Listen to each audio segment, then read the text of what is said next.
Hi everyone. In today's tutorial, we will show you how to manage your subscription on Microsoft Azure. If you no longer need your Azure services or want to stop future billing, we will guide you step by step on how to cancel your subscription safely. Let's get started.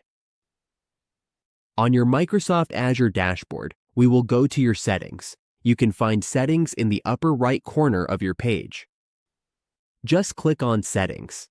Here, you will see Directories and Subscriptions. This is where you can manage your subscriptions. There is a Cancel button that appears if you have an active subscription. Since there are no subscriptions in this example, it will not show up, but if you have one, it will appear here for you to cancel. Once you are ready, click the Cancel button and verify the process.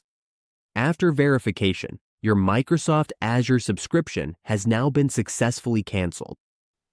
Remember to review any remaining resources or charges before closing your account completely.